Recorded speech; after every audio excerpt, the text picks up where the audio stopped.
Então, Pirkei Avot, capítulo 5, Mishnah 20. Esse aqui no livro do Banim. No livro do Maimônides, que ele de Capazul, é Mishnah 17, é isso?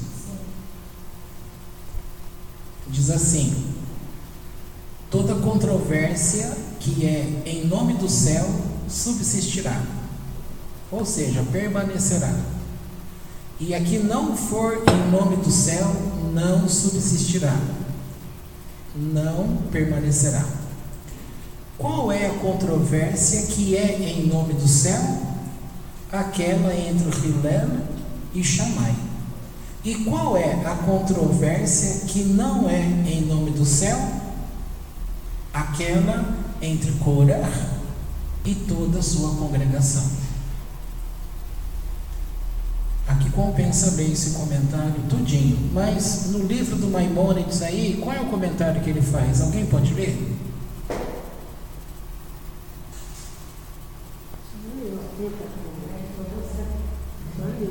Esqueceu também? Já está aqui na mão também. Toda controvérsia que é por amor ao céu, está claro que estes tópicos serão compreendidos sob o ponto de vista de recompensa e castigo, porque se alguém diverge de seu amigo, não com a intenção de demolir a estrutura lógica do outro, mas para mostrar-lhe o verdadeiro conhecimento, então suas palavras serão preservadas e não esquecidas. Se alguém corrige o povo, Deus recompensará mantendo-o longe do pecado. Mas, se alguém desvia o povo do caminho certo, Deus não deixará que ele se arrependa. Isto é bastante claro e sem dificuldade, se você compreende as regras gerais de 8 capítulos. Nossa, gostei do comentário. Vou até abrir aqui para poder ler. Deixa eu achar rapidinho. Nossa, foi lá para o 6. Não, eu leio aqui. Espera um minutinho.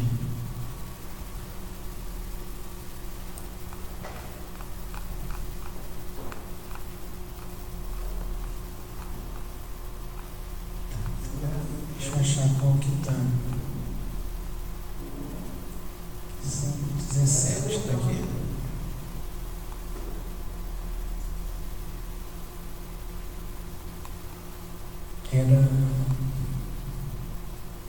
Tá. Então, repetindo o que a Lu acabou de ler, agora para todos ouvirem. Toda controvérsia que é por amor ao céu terá um resultado duradouro, e aquela que não é pelo amor ao céu não terá um resultado duradouro.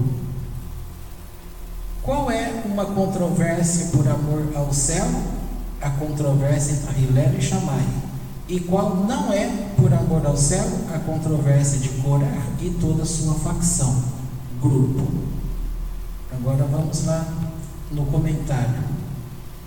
Está claro que estes tópicos serão compreendidos sob o ponto de vista de recompensa e castigo, porque se alguém diverge de seu amigo, não com a intenção de demolir a estrutura lógica do outro, mas para mostrar-lhe o verdadeiro conhecimento, então suas palavras serão preservadas e não esquecidas.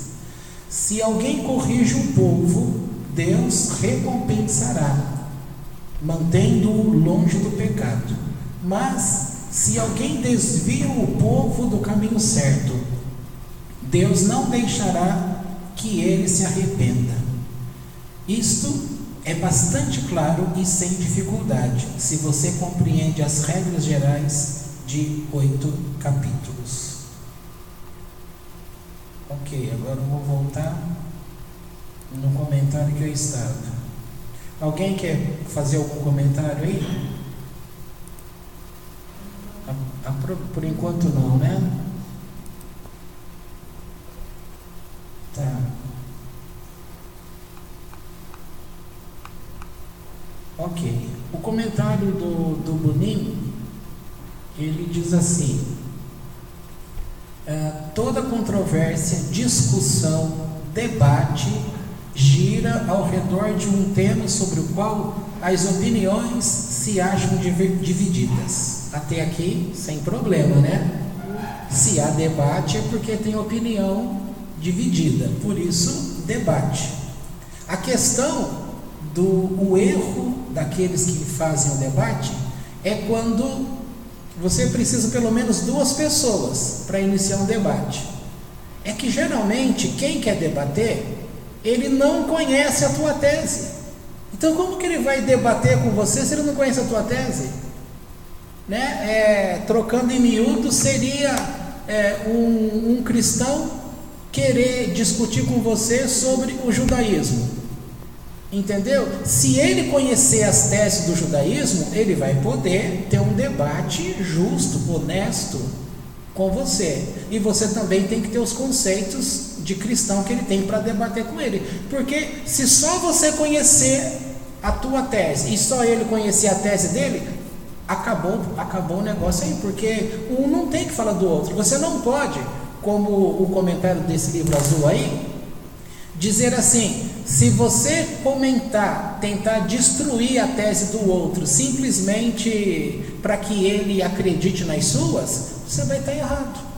E o que tem acontecido, e nós provamos disso, desse veneno, né? Quando a gente deixa o cristianismo e adota o judaísmo, as pessoas que encontram com vocês na rua aí, segundo vários relatos de vocês, elas julgam, mas elas não conhecem nada de judaísmo.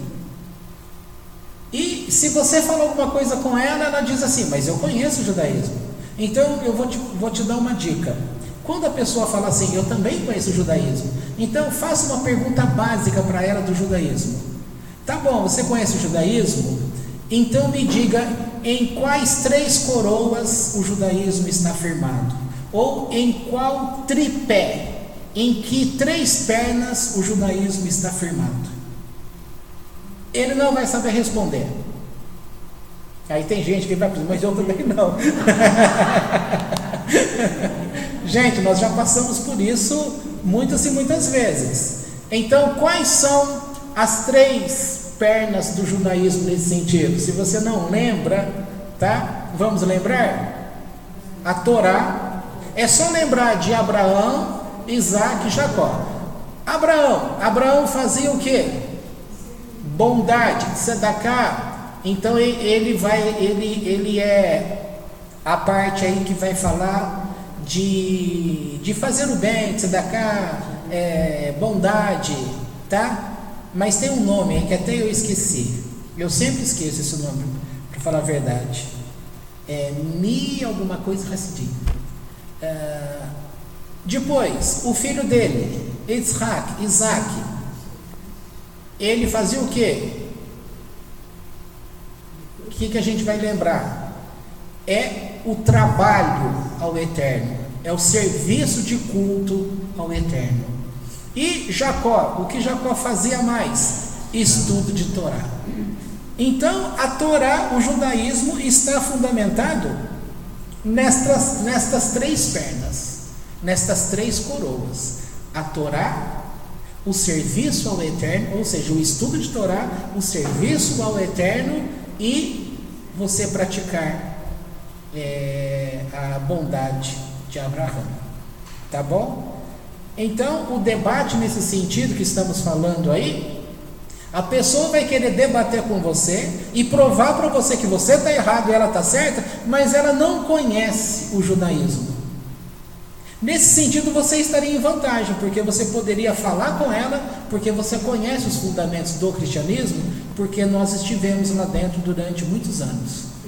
Entendeu? Agora, vamos ver. Ô Andy, por favor, acende essa luz aqui, que eu estou me sentindo aqui tão escuro, está me dando pavor aqui. Está até frio.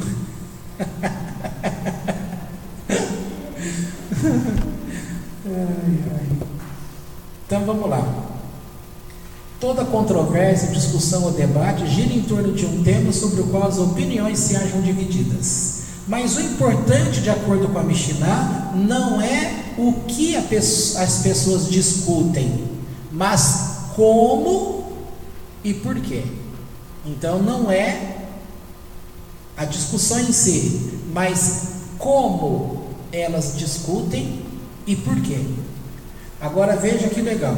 No período talmúdico havia um permanente desacordo entre Hillel e Shammai, que continuou entre seus discípulos ou escolas, tá? Você sempre vai ouvir falar escola de Hillel e escola de Shammai.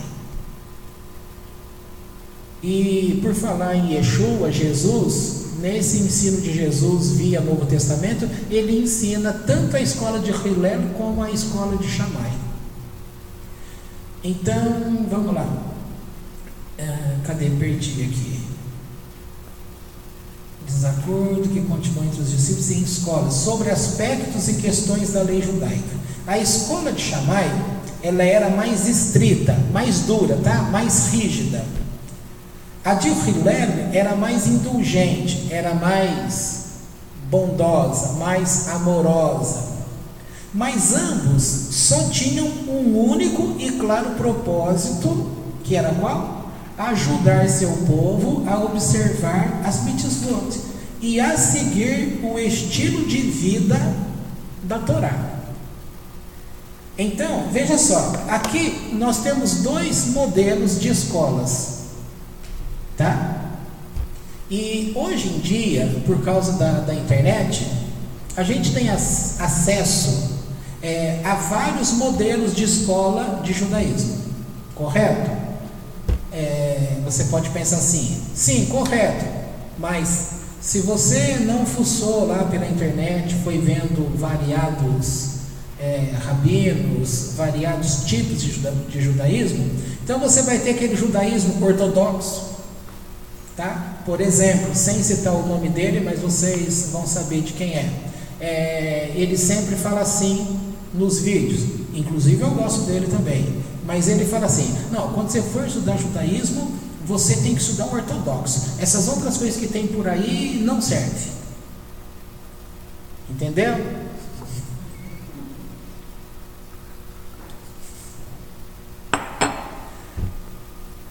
Tá certo? Então ele está defendendo uma escola, a dele está certa. Agora tem uma escola de judaísmo que ela praticamente está se especializando em lutar contra o cristianismo, tá? Agora, quando você vem a público mais para falar contra o cristianismo, você está perdendo a oportunidade de ensinar o próprio judaísmo, entendeu? Então, esse é um outro tipo de escola, o antimissionário. Você tem o judaísmo liberal. Você vai ver ali que as pessoas não usam barba, é assim que nem eu estou aqui, né? Rosto lisinho, bom, sem entrar em mais detalhes. Você tem então o liberal, o conservador, ortodoxo e essas linhas. O que pode acontecer? Você tem aqueles que consideram a linha da Kabbalah e vai ter aqueles que não consideram o ensino da Kabbalah. Você vai ter aqueles que defendem o ensino sobre a reencarnação dentro da Kabbalah e aqueles que não aceitam dentro de seu judaísmo, tá? Então, isso em si vai rachar o judaísmo? Não. Você vai ter discussões, modos de interpretação das coisas, correto? Então veja só, eu estou dizendo que nessa pluralidade, nesses vários tipos de professores que você encontra, que ensina esses tipos de linha, eu quero aplicar dentro desse tema aqui, para você ver que não deve ocorrer uma briga de pensamentos entre eles, mas deve ocorrer uma explanação daquilo que é a linha que eles seguem e como é a aplicação da Halachá, que é a lei judaica, o código de lei judaica. Tá? Uma coisa é a lei de Moisés chamada Torá, tá? Outra coisa é o Shulchan Aruch, que é a Halachá, a lei judaica. Entendeu? Só para fazer essa diferença. Portanto, cada um está mostrando uma abordagem, uma linha. Eles não devem estar brigando um com o outro, tá? Vamos voltar para cá agora que vocês já vão entender onde é que eu quero chegar. Então, veja só. Eu terminei dizendo aqui, ó. Mas ambos, quem são estes ambos? Shammai e Hillel. Ambos só tinham um único e claro propósito: ajudar seu povo a observar as mitzvot e seguir o estilo de vida da Torá. Só diferiam em alguns detalhes. Séculos depois, os Hassidim adotaram um modo de venerar o Todo-Poderoso que enfatizava a alegria, calidez, afetuosidade e o laço emocional com o Rebbe, seu líder religioso. Tá? Contudo, de uma perspectiva mais ampla, ambos os grupos aproximavam o povo de seu Pai no céu, dentro do marco de uma tradição sagrada e uma total observância. Estas são exemplos de uma controvérsia para a maior glória de Deus, na qual, segundo esta Mishnah, nenhum grupo realmente vence. Em vez disso, os pensamentos de ambos, dos dois, acabam se entrelaçando e unindo-se ao curso da tradição judaica e persistem. O Talmud conta: durante 3 anos, as escolas de Hillel e Shammai debateram, reivindicando que a Halachá é como nós ensinamos. Ou seja, durante 3 anos Hillel falava: a Halachá correto é dessa forma, e Shammai ensinava: não, o jeito correto é esse jeito nosso, tá? Então ressoou um eco celestial dizendo assim: olha, tantos estas como aquelas são as palavras do Deus vivente, mas a Halachá segue a escola de Hillel. E o Talmud pergunta: se ambas são a palavra de Deus, por que a escola de Hillel mereceu que o direito normativo fosse como ela ensinava? Às vezes entra a palavra aqui que algumas pessoas não sabem o que significa. Aqui, de grosso modo, está dizendo assim: Hillel falava: olha, o jeito de aprender é esse. O outro dizia: não, o jeito correto da Halachá é esse daqui. Então vem o eco celestial e fala: o jeito é este de Hillel, tá? O jeito normativo o jeito... Isso. Agora, por quê? Vem a resposta: porque era amável e humilde e ensinava seus pontos de vista junto com os de Shammai. Pessoal, lembra uma coisa? Lembraram, né? Alguns lembraram, outros nem sabem por que eu estou rindo. Mas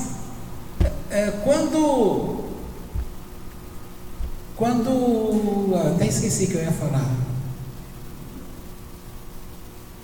Então eu vou seguir. Se eu lembrar, eu volto.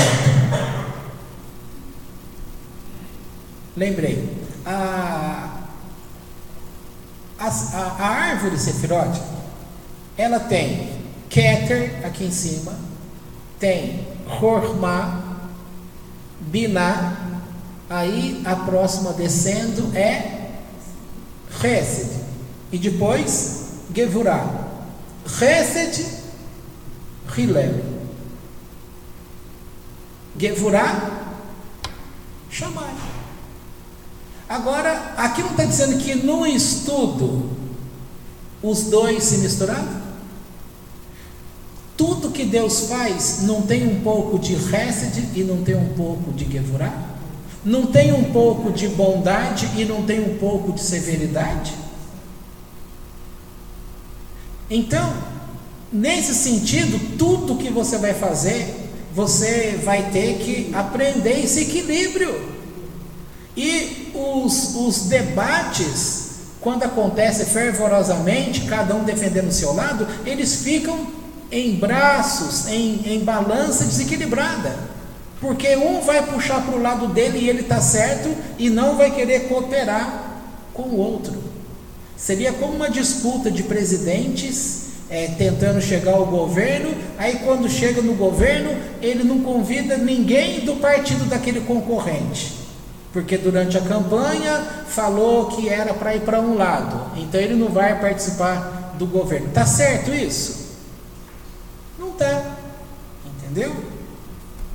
Seguindo aqui, não é mera suposição ou alegação piedosa que a controvérsia entre ambas as escolas estava acima de qualquer rivalidade pessoal. Há evidências que confirmam isto. O Talmud registra que, apesar das divergências sobre assuntos matrimoniais, os membros das famílias, olha que interessante isso, eles tinham divergências no ensino em relação a casamentos, tá? Havia divergência de pensamento em aplicação da lei no tocante a casamento. Agora, olha que interessante, o Talmud registra que, apesar das divergências sobre assuntos matrimoniais, os membros das famílias de ambas as escolas casavam-se uns com os outros. E que, mesmo frente às diferenças existentes nas questões da pureza e impureza ritual na vida cotidiana, nenhum dos membros das duas escolas se abstinham de usar os utensílios dos outros. Entendeu? Então aqui é a prova que uma coisa é você mostrar a linha de pensamentos. Olha, na teoria sim, é fácil. Na prática, você vai ver que não é fácil. Por que não é fácil? Porque cada um acaba tendo um jeito de pensar, não é verdade? Só que tem um jeito a princípio que ele vai ser, como foi dito aqui, um normativo, aquele que vai tentar abarcar uma grande quantidade das coisas. O outro pode ser um jeito que seja muito mais duro, muito mais restrito, muito mais de perseverança. É um direito de cada um? Por exemplo, já foi comentado aqui em alguns momentos que ele não está aqui hoje, né? Infelizmente não pode mais vir durante a semana, mas ele fala que ele é duro com ele próprio, ele é duro primeiro com ele, então ele está sendo justo, porque tem gente que é duro com o outro, mas não é duro com ele. Então ele pelo menos é coerente, ele fala, eu sou muito rígido comigo e exijo que quem está perto de mim andando comigo seja também sério, tá? Mas o Anderson, você está me vendo aí, né? Não ao vivo, mas pela internet. Então, me permita comentar uma coisinha aqui usando o seu nome. Veja só o que o Eterno fez com ele no passado. Num determinado dia, ele quis buscar o Eterno num assunto. Só estava eu e a Lu esse dia. E o Eterno quis comentar com ele um assunto e usou a frase o poderoso chefão. Todo mundo sabe o que é o poderoso chefão? É um filme, né? E ele então ficou, mas o que será? O que tem o poderoso chefão? Ou então poderia até um sonho que aquela mulher mandou perguntar, que aqui não é o caso agora para poder falar sobre isso.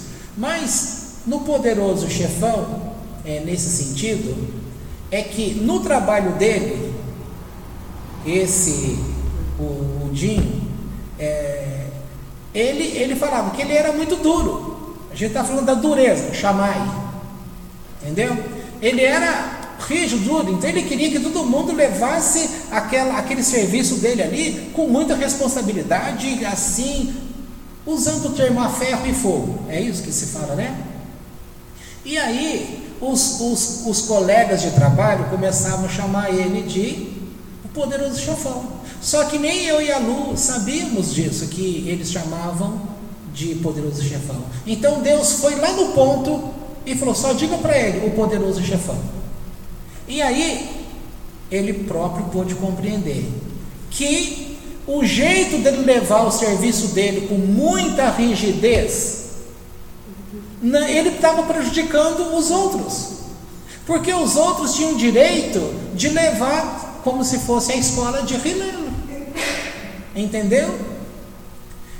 Agora, qual o conselho que o Eterno deu a ele? E nessa época nós não estávamos no judaísmo, nessa época, isso faz tempo. Então a ideia que o Eterno estava dando para esse rapaz, o Anderson, era que ele pudesse entender as coisas com equilíbrio.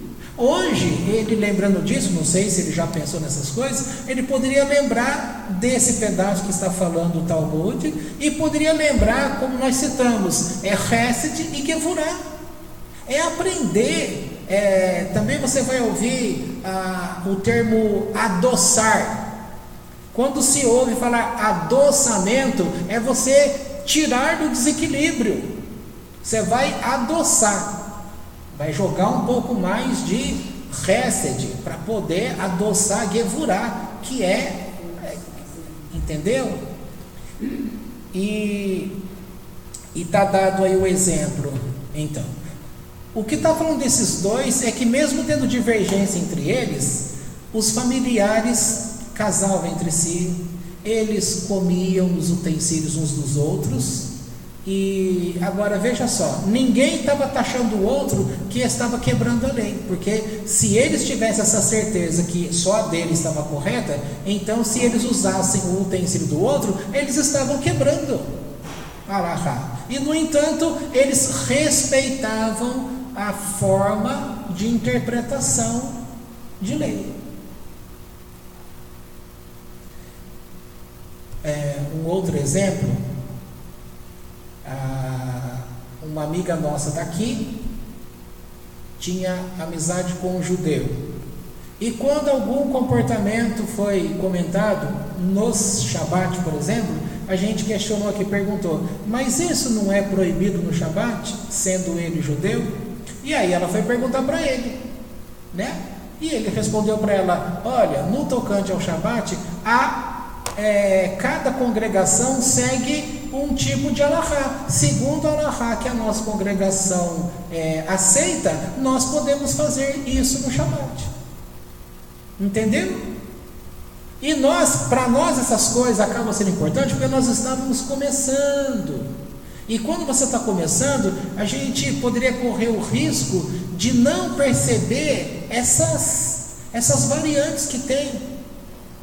Porque senão essas variantes, para quando não se tem experiência, você pode ser induzido a achar que um monte de gente está errado, porque você vai ficar com o teu único ponto de vista e os outros todos estarão errados. Você tem que aprender a enxergar a forma de Deus agir no meio desses pensamentos, para você entender a forma de lealdade para com as coisas de Deus que cada um está seguindo.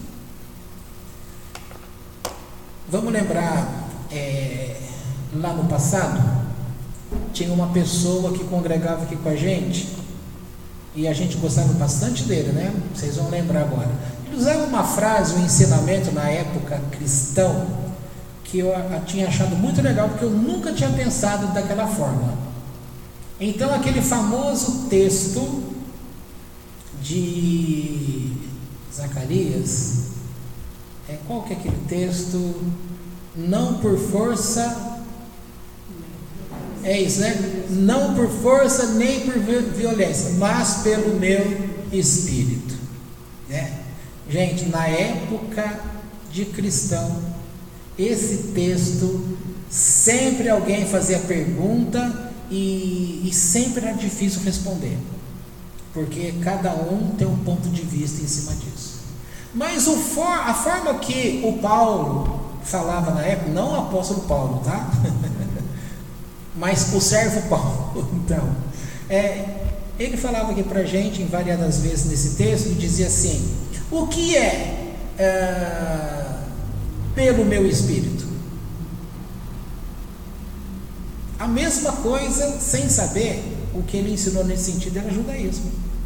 Porque o que é pelo meu Espírito? O exemplo que ele deu naquela época foi: está escrito, não matarás, correto? Não está escrito isso? Nos 10 mandamentos? Não matarás. Aí Deus vem e dá uma ordem para Moisés, por exemplo: vá contra os midianitas e matem todos. Dava uma ordem para Davi. Davi perguntava: Eterno, você é comigo nessa batalha? Subirei eu ou não subirei eu? O Eterno vem e fala: suba, porque eu sou contigo e entregarei esses inimigos nas tuas mãos.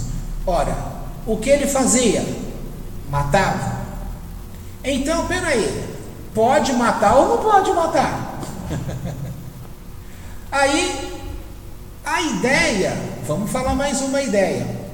Citamos recentemente o que fez Pinhas.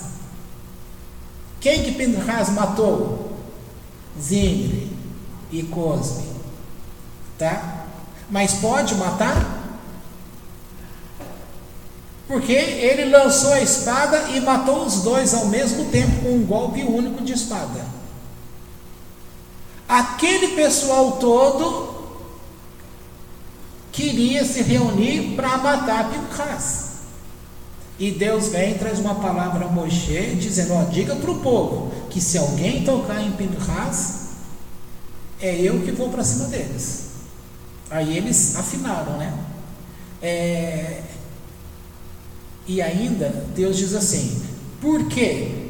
Porque todos vocês estavam sendo coniventes com o pecado, a afronta, ou seja, era para o nome dos céus o que Zimri estava fazendo. Ele era um homem de conhecimento de Torá, mas ele estava usando o seu conhecimento de Torá para os céus? Não, estava usando contra os céus.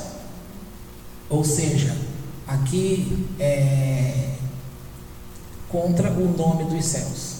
E aí Deus fala: vocês ficaram olhando, mas ele tomou o partido, tá? Foi lá e julgou, como dizendo, julgou no meu lugar, tomou o meu partido, foi lá e fez a minha vingança, portanto ninguém toque nele. Correto? Entendeu? E usando o exemplo que o Paulo sempre dava, né? Ele dizia isso daí: o que é o meu Espírito? Não por força, nem por violência, mas pelo meu Espírito.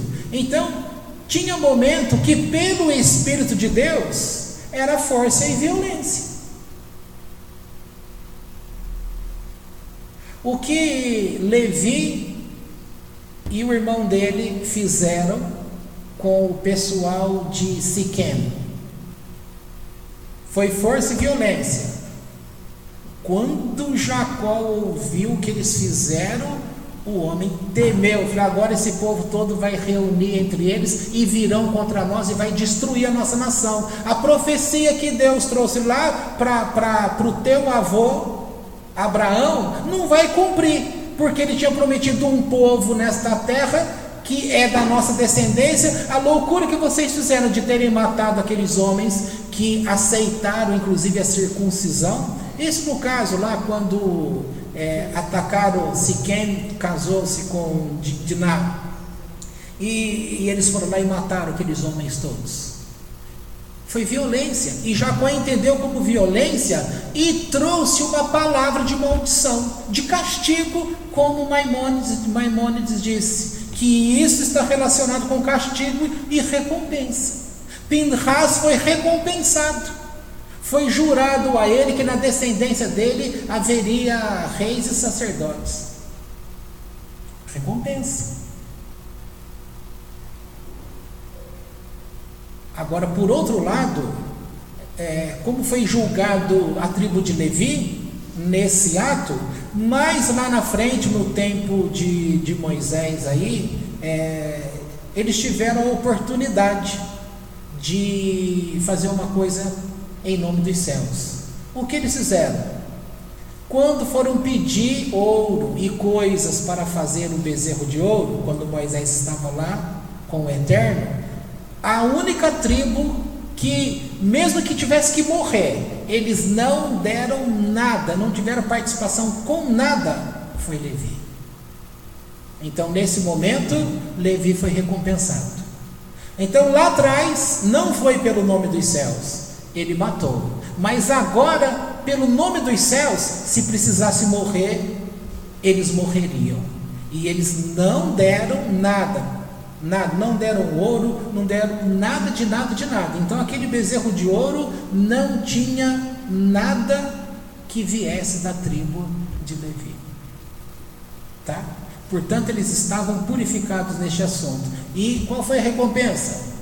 Ganharam o direito de ministrar no templo sagrado,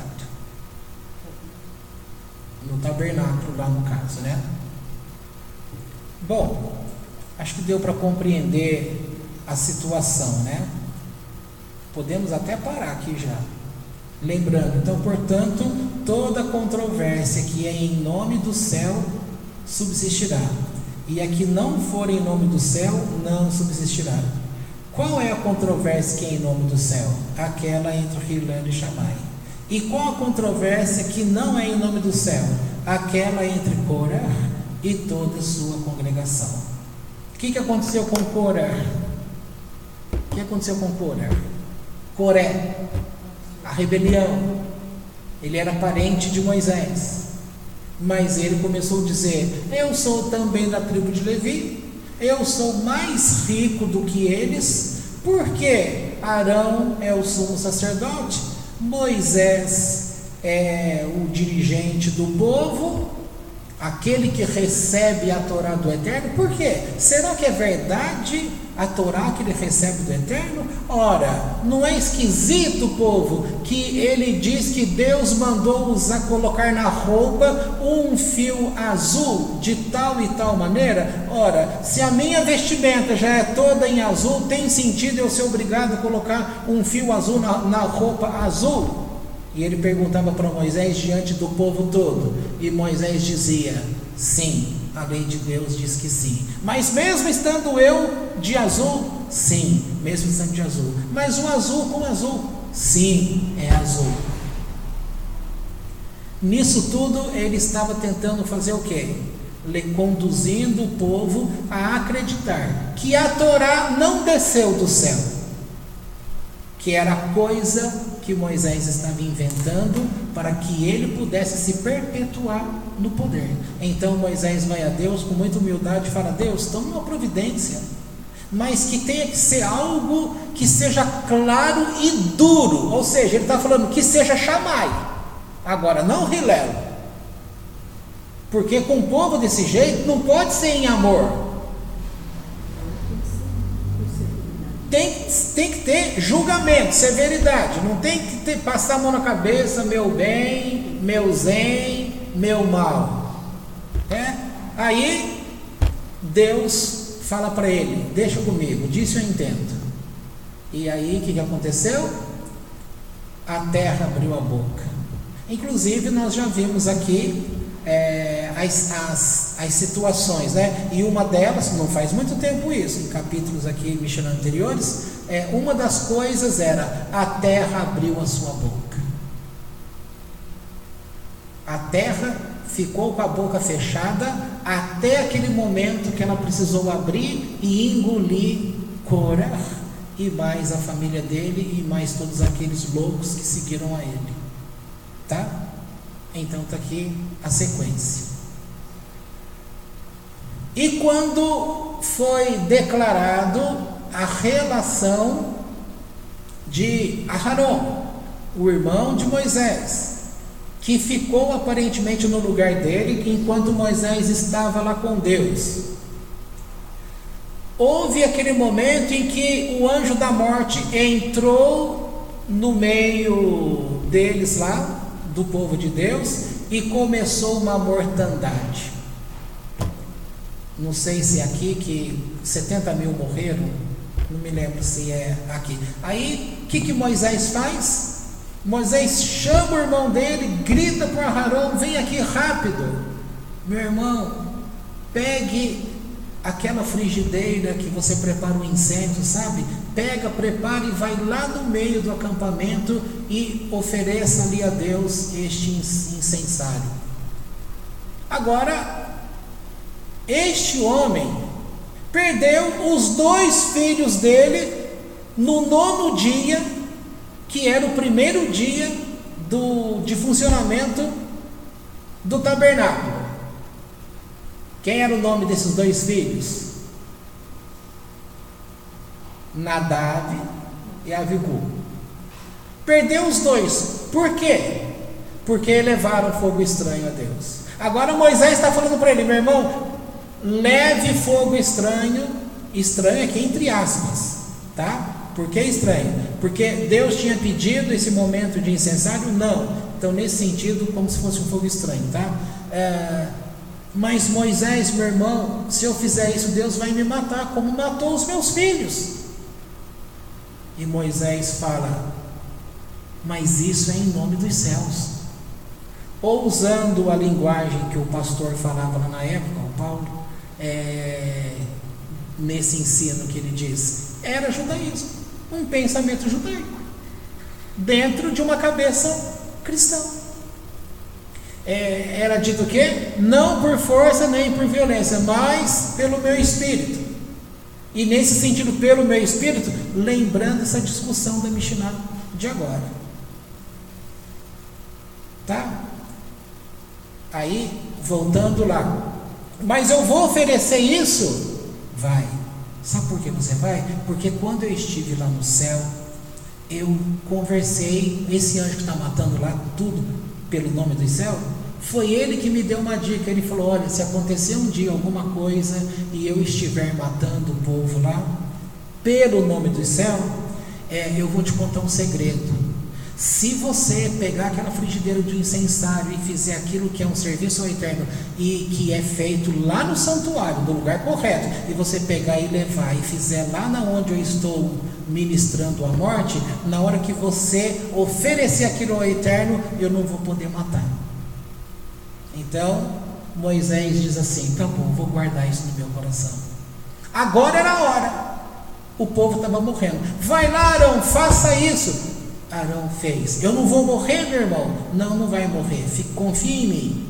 Não deu tempo dele contar a história, porque cada momento que ele perdia era mais gente que estava morrendo. Vai lá e faz rapidamente, depois eu te explico. Na hora que ele pegou, fez, ele confiou no irmão dele, confiou que seria em nome dos céus. Chegou lá, apresentou, fez, cessou a morte no meio do povo. Tá? Então tem coisas e coisas.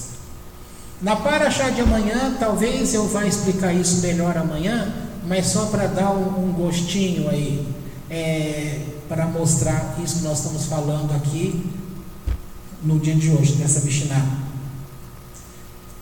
Coisas onde nós estávamos no cristianismo, você não pode trazer aqui para o judaísmo. Não pode.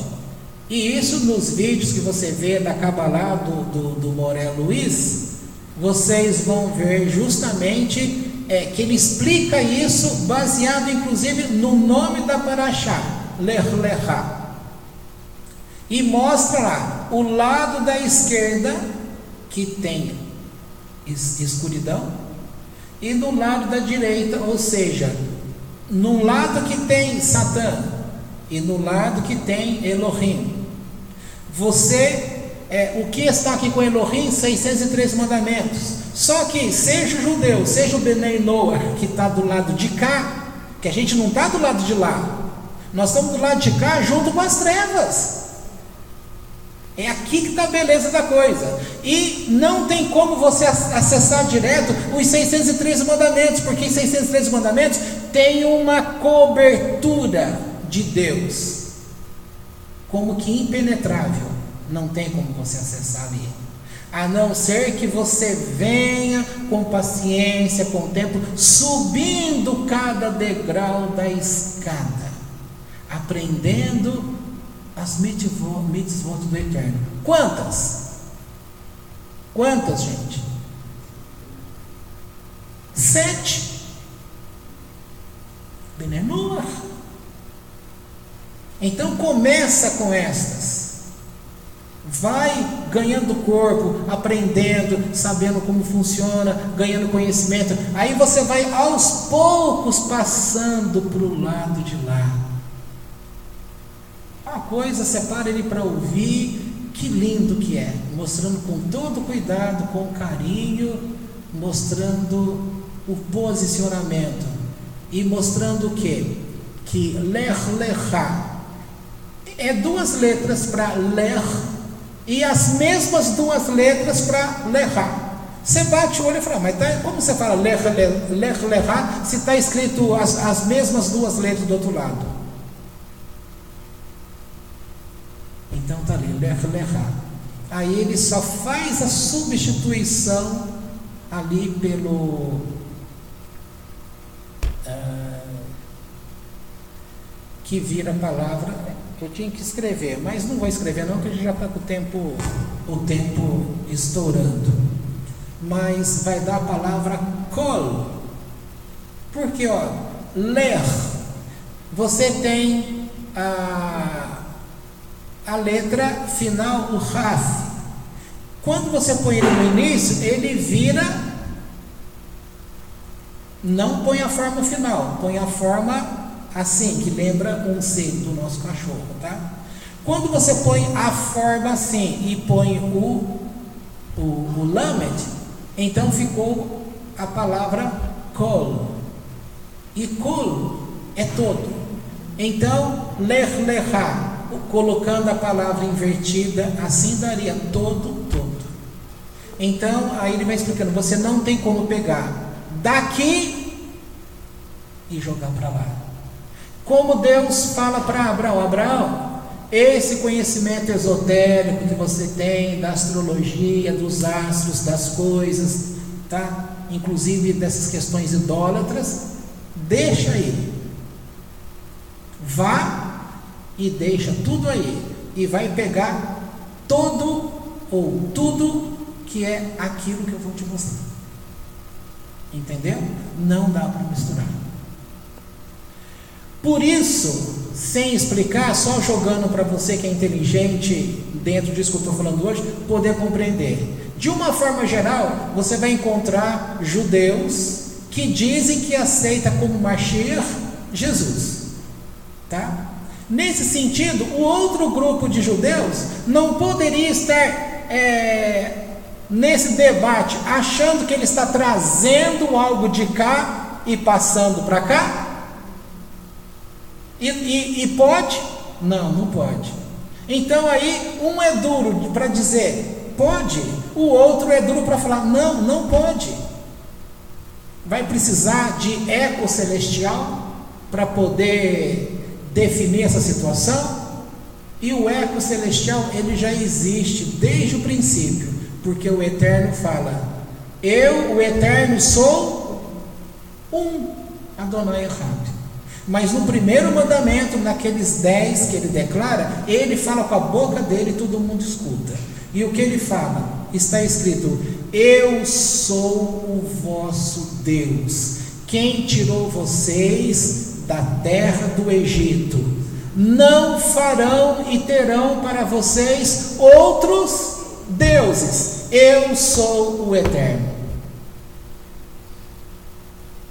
Então, Yeshua, para a comunidade geral de judeus, ele é o quê? Ele é outro Deus. Mas ele é outro Deus mesmo? Ora, pelo menos o mundo inteiro que acredita nele fala que ele é Deus humano. Então isso confunde, coloca confusão na Torá, coloca problemas, leva problemas à cabeça de muitas outras pessoas. Então, para evitar problemas, tira o problema. Ou usando uma terminologia conhecida no judaísmo, que é: faça uma cerca à Torá. E não precisa entrar nessa discussão se ele foi, é e será o Mashiach ou não. Eu sempre falo para vocês, não vai fazer diferença para mim, para você e nem para eles, se Yeshua foi, é ou será o Mashiach ou não. Porque o importante é aprender o judaísmo do Eterno, que é a Torá que ele entregou. Enquanto fica perdendo tempo de querer questionar as visões, se Mashiach é fulano ou cicrano, tá? A própria discussão foi colocado aqui. Qual é o grupo que aceita que o seu líder tenha sido Mashiach? Qual o grupo judaico? Rabat. O Rabat, ele aceita que o Rebbe, o Schneerson, que não morreu, que ele está vivo,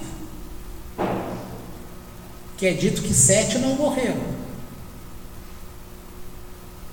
Moisés é um que não morreu, Elias é outro que não morreu, Enoque é outro que não morreu. São 7, tá? Compreendido? Então, está vendo a beleza da discussão? Uma discussão saudável, igual foi dito sobre Salomão. Se Salomão, rei, é homem, e ele como homem escreveu mais de 3.000 provérbios, então significa que para cada versículo da Torá existe no mínimo 3.000 modos de interpretação diferente. Tá? E dentre todas elas, Deus, o Eterno, vai estar mostrando como as coisas se entrelaçam e encaixam e formam um corpo que é o judaísmo. Tá bom? Vocês tudo quietinho, não quiseram falar, né? Deixaram só para eu falar. Mas não tem problema não. Qualquer outro dia a gente desconta. Então, que o Eterno nos abençoe com sabedoria para compreender essas coisas todas. Podemos encerrar aqui então.